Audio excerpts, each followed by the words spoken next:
Tatkala dia Allah Subhanahu wa taala berkehendak membolak-balikan hati hamba itu, jika kemudian hamba itu kemudian dibalikan untuk kemudian ingkar kepada Allah, langsung seketika kemudian ingkar.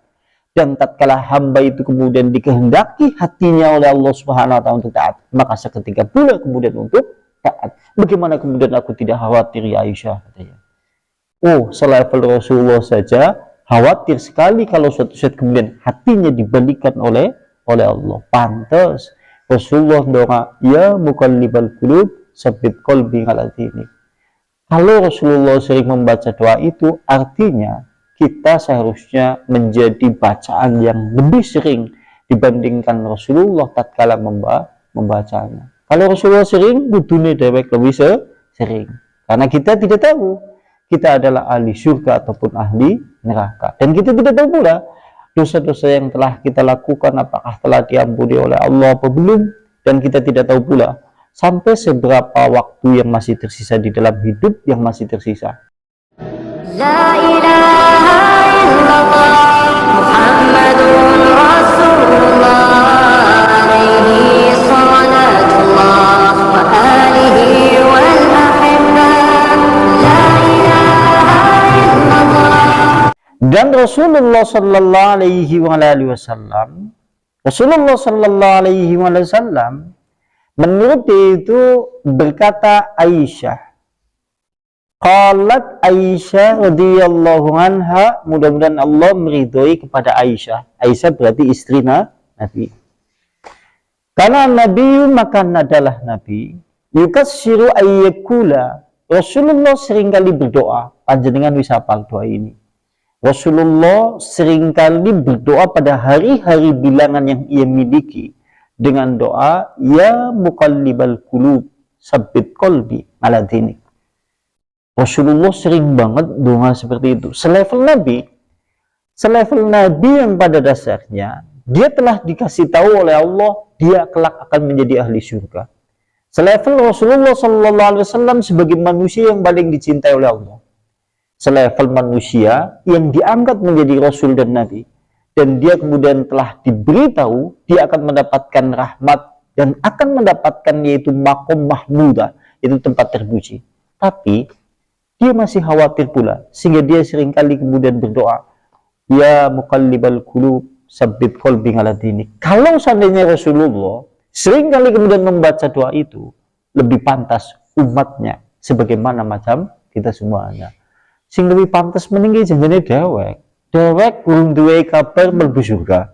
Dan iya, kita juga tidak tahu apakah kelak kemudian kita menjadi ahli neraka atau ahli surga. Sementara ahli neraka ahli surga telah ditentukan oleh Allah Subhanahu wa taala.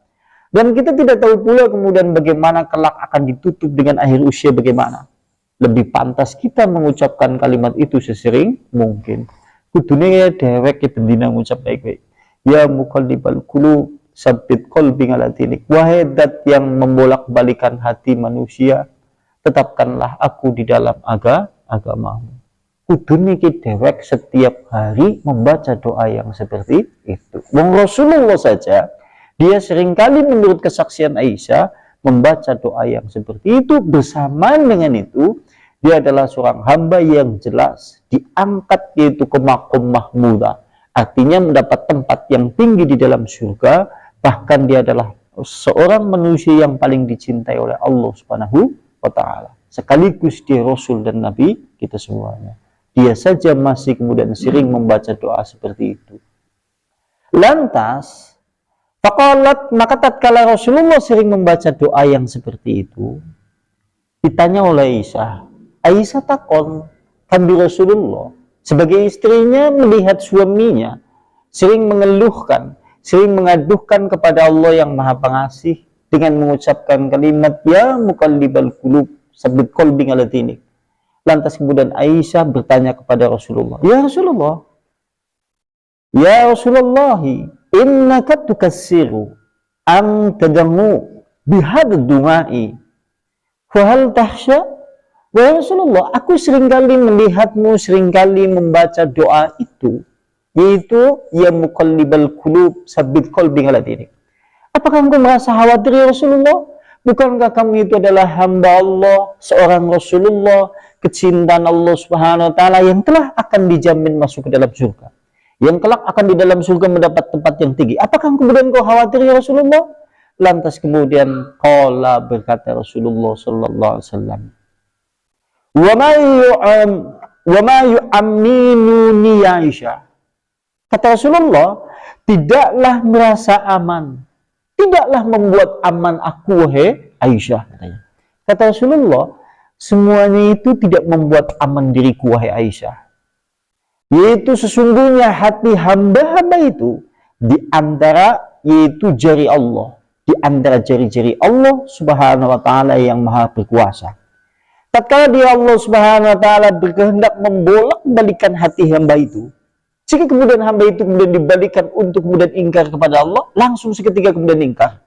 Dan tatkala hamba itu kemudian dikehendaki hatinya oleh Allah Subhanahu wa taala untuk taat, maka seketika pula kemudian untuk taat. Bagaimana kemudian aku tidak khawatir ya Aisyah, katanya. Oh, selevel Rasulullah saja khawatir sekali kalau suatu saat kemudian hatinya dibalikan oleh Allah. Pantas Rasulullah doa, ya muqallibal qulub tsabbit qalbi ala dinik. Kalau Rasulullah sering membaca doa itu, artinya kita seharusnya menjadi bacaan yang lebih sering dibandingkan Rasulullah tatkala membacanya. Kalau Rasulullah sering, kudune dewek lebih sering. Karena kita tidak tahu kita adalah ahli surga ataupun ahli neraka. Dan kita tidak tahu pula dosa-dosa yang telah kita lakukan apakah telah diampuni oleh Allah atau belum. Dan kita tidak tahu pula sampai seberapa waktu yang masih tersisa di dalam hidup yang masih tersisa, yang Allah kemudian memberi kesempatan kepada kita semuanya untuk berbenah diri dan berbuat kebaikan yang lebih banyak. Tapi Allah yang menguasai hati manusia, dan kita takut tentunya kalau suatu saat kemudian Allah Subhanahu wa taala membalikkan hati itu, seketika kemudian kita menjadi orang yang sangat ingkar setelah kemudian bertaat, dan kita kemudian menjadi orang yang kufur mungkin setelah beriman, dan kita kemudian menjadi seorang yang syirik mungkin setelah bertauhid. Itu semuanya Allah Subhanahu wa taala. Kising dikhawatir nanang dewek. Maksudnya seperti itu. Mulane saya pesan yang menjenengan, kalau bisa diniati semua aktivitas yang sifatnya kemudian itu adalah ibadah, dengan niati di dalam hati untuk dilakukan sampai mati. Jangan sampai berhenti kalau suatu saat kemudian tidak ada udzur yang syar'i. Sholat, membaca Al-Quran, mendirikan majelis taklim, lakukan itu sampai mati. Kita niatnya seperti itu. Untuk masalah ketentuan kita itu serahkan kepada Allah Subhanahu wa taala. Itu seperti itu. Nah, dan berikutnya, waqala an-Nasa'i, sementara kemudian Nasa'i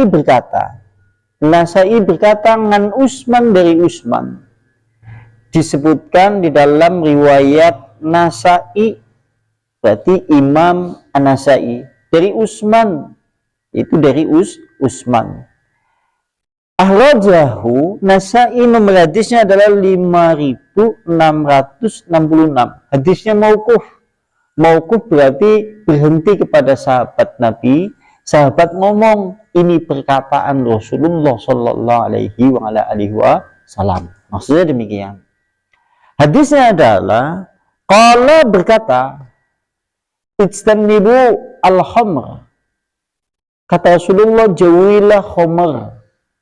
Fa innaha, karena sesungguhnya khamr itu atau minuman keras, ummul khaba'ith, karena sesungguhnya minuman keras itu adalah ibunya kotoran atau biangnya keji, biangnya segala sesuatu yang jelek. Kalimatnya demikian. Disebutkan dalam satu riwayat, innahu kana rajulun mimman kana qablakum. Jauh sebelumnya ada seorang laki-laki yang ahli ibadah. Dulu ada seorang laki-laki ahli ibadah. Dia ahli bersujud, dia ahli mendirikan sholat malam, bahkan dia sering kali kemudian di sepertiga malam dia menangis. Dia adalah ahli ibadah, ahli sujud di sepertiga malam, kemudian dia sering menangis kepada Allah Subhanahu wa taala. Kalau antum melihat laki-laki yang seperti itu, bagus tidak? Masya Allah, solehnya. Karena dia senantiasa mendirikan malam, itu dengan taburan keimanan dan kebaikan. Lantas menurut riwayat, fa'allaqat bi imra'atun hawiyah. Tetapi kemudian ada seorang wanita pelacur yang sangat cinta dengannya. Tetapi ada seorang wanita pelacur yang sangat cinta kepada laki-laki ahli ibadah itu. Fa'arsalat ilaihi jariyatiha.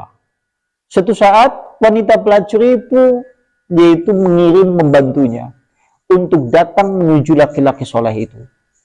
Suatu saat wanita pelacur itu kemudian dia mengirimkan pembantunya untuk datang menuju laki-laki yang soleh itu.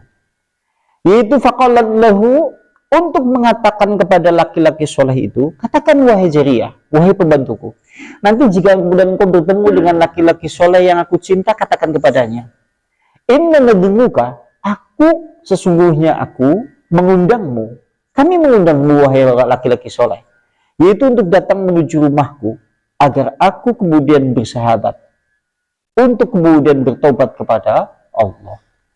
Ceritanya nang wong wedun niki perintah kambing kemudian jariyahnya pembantunya untuk mendatangi laki-laki soleh itu, supaya laki-laki soleh itu diundang ke rumah perempuan tersebut, agar perempuan tersebut tujuannya adalah untuk mengucapkan syahadat, untuk kemudian bertobat kepada Allah Subhanahu wa Ta'ala. Lantas fa'in talaqam ma'a jariyatiha. Lantas kemudian laki-laki soleh itu kemudian pergi bersama pembantunya menuju rumah pelacur tersebut. Tiap kali kemudian masuk ke rumah itu ternyata terdiri dari beberapa pintu. Jadi umai ke panjang. Setiap kali masuk pintu utama ada pintu berikutnya. Setiap masuk pintu kedua ada pintu berikutnya. Tapi setiap kali masuk kemudian pintu pertama, jariyahnya itu mengunci pintu. Pintu kedua dikunci pintu. Terus sampai kemudian akhirnya bertemu kemudian laki-laki soleh itu dengan wanita pelacur tersebut. Lantas wanita pelacur itu kemudian berkata kepada laki-laki soleh tersebut. Dia berkata, yaitu wanita pelacur tersebut, sungguhnya, faqalat, dia berkata, inni wallahi mada'autuka li syahadah. Sungguh wahai laki-laki soleh, sungguhnya aku memanggilmu bukan bermaksud aku hendak untuk bersyahadat, bukan bermaksud aku kemudian untuk bertaubat, bukan itu. Tapi sungguhnya aku memanggilmu karena dorongan jiwaku. Aku ingin kemudian engkau bersenang-senang denganku. Tapi lihatlah, di sebelahku ada anak kecil, yang dimana anak kecil itu telah memegang satu gelas berisi khamr. Kemudian di hadapanmu ada wanita, yaitu diriku yang mencintaimu. Dan sebagaimana engkau ketahui, aku ini adalah wanita yang jelita. Jadi kau milih, apakah engkau memilih minum khamr, ataukah kemudian engkau memilih berkumpul atau kemudian bersenang-senang denganku? Wah, mulanya mau diomong nang hadis Nabi, sing jenengane khamr, diamnya dari segala keburukan. Tadinya laki-laki itu berpikir, hatinya sudah mulai berubah. Ia pun sejenak seakan-akan sujudnya yang kemarin, menangisnya kepada Allah hari-hari kemarin, seakan-akan pada posisi yang seperti itu telah berubah.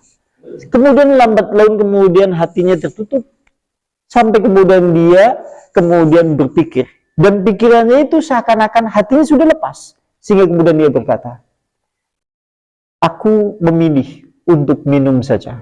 Dalam pandangan dia, karena dengan meminum dosanya yang paling kecil dibandingkan dia, yaitu berbuat zina, atau kemudian dibandingkan dengan perbuatan yang lain, karena dipandang bahwa minum khamr dosanya paling kecil. Tapi sekalipun demikian, ternyata dampaknya besar. Lantas laki-laki itu begitu kemudian sekali berbuat dosa menenggukan, yaitu sesuatu yang haram masuk ke tubuhnya, hatinya kemudian hilang, pikirannya kemudian tak kemana. Lantas kemudian dia seakan-akan kemudian berkata, dan pada posisi itulah kemudian dia berkata, tambahkan lagi minumannya untukku. Orang kalau suatu saat setelah taat kepada Allah, berbuat satu perbuatan dosa, kadang-kadang terbuka perbuatan dosa-dosa yang lain. Lantas sampai akhirnya kemudian dia tidak sadarkan diri. Sampai kemudian dia betul-betul melayang. Dan akhirnya kalau menurut riwayat, dia kemudian berbuat jima dengan perempuan tersebut, minum khamr pula, dan membunuh anak kecil itu karena takut kalau suatu saat anak kecil itu mengetahui perbuatannya. Dan menurut riwayat, dan kemudian dia dalam keadaan seperti itu, kemudian sebentar setelah kejadian itu, kemudian dia mati dalam keadaan tidak lagi membawa iman, dan hatinya entah kemana, karena Allah Subhanahu wa Ta'ala yang memegang hati manusia. Bahkan Allah lebih berkuasa dari hatinya yaitu dari hamba itu sendiri terhadap hatinya. Naudzubillahi min dzalik. Demikian mengerti. Kita tidak tahu yang namanya manusia hidup di dalam kehidupan dunia ini penuh dengan segala liku-liku kehidupan yang harus kemudian hati manusia berbolak-balik dari kebaikan menuju keburukan atau lainnya. Dan kita yang takut adalah pada posisi yang seperti ini. Naudzubillahi min dzalik.